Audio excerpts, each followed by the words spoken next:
The Third Man by Graham Greene, 12. "Do you believe in ghosts?" Martin said to me. "Do you?" "I do now." "I also believe that drunk men see things, sometimes rats, sometimes worse." He hadn't come to me at once with his story, only the danger to Anna Schmidt tossed him back into my office, like something the sea had washed up, tousled, unshaven, haunted by an experience he couldn't understand. He said, "If it had been just a face, I wouldn't have worried. I'd been thinking about Harry, and I might easily have mistaken a stranger. The light was turned off again at once. You see, I only got one glimpse, and the man made off down the street. If he was a man. There was no turning for a long way, but I was so startled I gave him another 30-yard start. He came to one of those advertisement kiosks, and for a moment moved out of sight. I ran after him.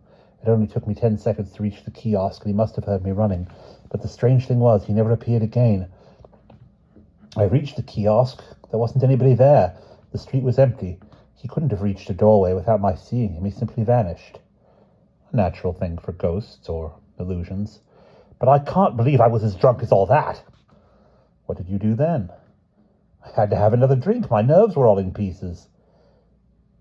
"Didn't that bring him back?" "No, but it sent me back to Anna's." I think he would have been ashamed to come with me. I think he would have been ashamed to come to me with his absurd story if it had not been for the attempt on Anna Schmidt. My theory, when he did tell me his story, was that there had been a watcher, though it was drink and hysteria that had pasted on the man's face the features of Harry Lyme. The watcher had noted his visit to Anna, and the member of the ring, the penicillin ring, had been warned by telephone.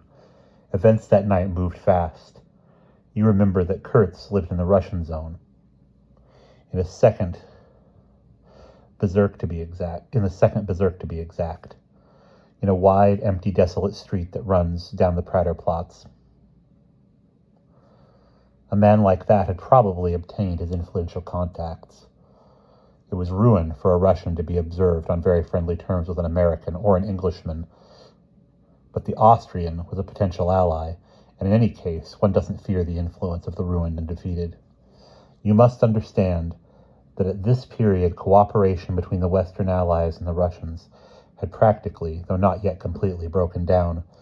The original police agreement in Vienna between the Allies confined the military police, who had to deal with crimes involving Allied personnel, to their particular zones, unless permission was given to them to enter the zone of another power. This agreement worked well enough between the three Western powers. I only had to get on the phone to my opposite number in the American or French zones before I sent in my men to make an arrest or pursue an investigation. During the first 6 months of the occupation, it had worked reasonably well with the Russians. Perhaps 48 hours would pass before I received permission, and, in practice, there are few occasions when it is necessary to work quicker than that. Even at home, it is not always possible to obtain a search warrant or permission from one's superiors to detain a suspect with any greater speed. Then the 48 hours turned into a week or a fortnight. I remember my American colleague suddenly taking a look at his records and discovering that there were 40 cases dating back more than 3 months where not even acknowledgement of his requests had been received. Then the trouble started. We began to turn down or not to answer the Russian requests, and sometimes, without permission, they would send in police, and there were clashes. At the date of this story, the Western powers had more or less ceased to put in applications or reply to the Russian ones. This meant that if I wanted to pick up Kurtz, it would be as well to catch him outside the Russian zone, though of course it was always possible his activities might offend the Russians, and his punishment be more sudden and severe than any we should inflict. Well, the Anna Schmidt case was one of those clashes.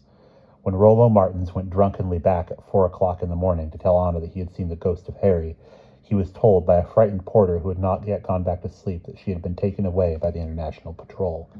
What happened was this. Russia, you remember, was in the chair as far as the Interstadt was concerned. And when Russia was in the chair, you expected certain irregularities. On this occasion, halfway through the patrol, the Russian policeman pulled a fast one on his colleagues and directed the car to the street where Anna Schmidt lived. The British military policeman that night was new to his job. He didn't realize till his colleagues told him that they had entered a British zone. He spoke a little German and no French, and the Frenchman, a cynical, hard-bitten Parisian, gave up the attempt to explain to him. The American took on the job. "It's all right by me," he said, "but is it all right by you?" The British MP tapped the Russian shoulder, who turned his Mongol face and launched a flood of incomprehensible Slav at him. The car drove on. Outside Anna Schmidt's block, the American took a hand in the game and demanded in German what it was all about. The Frenchman leaned against the bonnet and lit a stinking caporal. France wasn't concerned, and anything that didn't concern France had no genuine importance to him. The Russian dug out a few words of German and flourished some papers. As far as they could tell, a Russian national wanted by the Russian police was living there without proper papers. They went upstairs, and the Russian tried Anna's door. It was firmly bolted, but he put his shoulder to it and tore out the bolt without giving the occupant the opportunity of letting him in. Anna was in bed, though I don't suppose, after Martin's visit, that she was asleep. There is a lot of comedy in these situations if you are not directly concerned. You need a background of Central European terror, of a father who belonged to a losing side, of house searches and disappearances before the fear outweighs the comedy. The Russian, you see, refused to leave the room while Anna dressed. The Englishman refused to remain in the room. The American wouldn't leave a girl unprotected with a Russian soldier. And the Frenchman? Well, I think the Frenchman must have thought it was fun. Can you imagine the scene? The Russian was just doing his duty and watched the girl all the time, without a flicker of sexual interest. The American stood with his back chivalrously turned, but aware, I am sure, of every movement. The Frenchman smoked his cigarette and watched with detached amusement the reflection of the girl dressing in the mirror of the wardrobe, and the Englishman stood in the passage wondering what to do next. I don't want you to think the English policeman came too badly out of the affair. In the passage, undistracted by chivalry, he had time to think, and his thoughts led him to the telephone in the next flat. He got straight through to me at my flat and woke me out of the deepest middle sleep. That was why when Martins rang up an hour later, I already knew what was exciting him. It gave him an undeserved but very useful belief in my efficiency. I never heard another crack from him about policemen or sheriffs after that night. I must explain another point of police procedure. If the International Patrol made an arrest, they had to lodge their prisoner for 24 hours at the International headquarters. During that period, it would be determined which power could justifiably claim the prisoner. It was this rule that the Russians were most ready to break. Because so few of us can speak Russian, and the Russian is almost debarred from explaining his point of view, try and explain your own point of view on any subject in a language you don't know well. It is not as easy as ordering a meal. We are apt to regard any breach of agreement by the Russians as deliberate and malign. I think it is quite possible that they understood this agreement as referring only to prisoners about whom there was a dispute. It's true that there was a dispute about nearly every prisoner they took, but there was no dispute in their own minds, and no one has a greater sense of self-righteousness than a Russian. Even in his confessions, a Russian is self-righteous. He pours out his revelations, but he doesn't excuse himself. He needs no excuse. All this had to form the background of one's decision. I gave my instructions to Corporal Starling. When he came back to Anna's room, a dispute was raging. Anna had told the American that she had Austrian papers, which was true, and that they were quite in order, which was rather stretching the truth.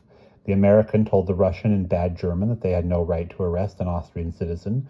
He asked Anna for her papers, and when she produced them, the Russian snatched them from her hand. "Hungarian," he said, pointing at Anna. "Hungarian," and then flourishing the papers. "Bad, bad." The American, whose name was O'Brien, said, Give the girl back her papers," which the Russian naturally didn't understand. The American put his hand to his gun, and Corporal Starling said, "Let it go, Pat. If those papers ain't in order, we got a right to look. Just let it go. We'll see the papers at HQ, If we go to HQ, we can't trust these Russian drivers. As like as not, he'll drive straight through to his zone. We'll see, Starling said. The trouble with you British is you never know when to make a stand. Oh well, Starling said. He had been at Dunkirk, but he knew when to be quiet. They got back into the car with Anna, who sat in the front between the two Russians, dumb with fear. After they had gone a little way, the American touched the Russian on the shoulder. Wrong way, he said. HQ that way. The Russian chattered back in his own tongue, making a conciliatory gesture while they drove on. It's what I said, O'Brien told Starling. They are taking it to the Russian zone. Anna stared out with terror through the windscreen. Don't worry, little girl, O'Brien said. I'll fix them all right. His hand was fidgeting round his gun again. Starling said, Look here, Pat. This is a British case. You don't have to get involved. You are new to this game. You don't know these bastards. It's not worth making an incident about. For Christ's sakes, O'Brien said. Not worth... That little girl's got to have protection. American chivalry is always, it seems to me, carefully canalized. One still awaits the American saint who will kiss a leper's sores. The driver put on his brakes suddenly. There was a roadblock, you see. I knew they would have to pass this military post if they did not make their way to the international HQ in the inner city. I put my head in at the window and said to the Russian haltingly in his own tongue, What are you doing in the British zone? He grumbled and said it was orders. Whose orders? Let me see them. I noted the signature. It was useful information, I said. This tells you to pick up a certain Hungarian national and war criminal who is living with faulty papers in the British zone. Let me see the papers. He started on a long explanation, but I saw the papers sticking in his pocket, and I pulled them out. He made a grab at his gun, and I punched his face. I felt really mean at doing so, but it's the conduct they expect from an angry officer, and it brought him to reason. That, and seeing 3 British soldiers approaching his headquarters, I said, These papers look quite in order, but I'll investigate them and send a report of the result to your colonel. He can, of course, ask for the extradition of this lady at any time. All we want is proof of her criminal activities. I'm afraid we don't regard Hungarian as Russian nationality. He goggled at me. My Russian was probably half incomprehensible, and I said to Anna, Get out of the car. She couldn't get by the Russian, so I had to pull him out first. Then I put a packet of cigarettes in his hand. Have a good smoke, waved my hand to the others, gave a sigh of relief, and the incident was closed. And that is the end of the 12th part.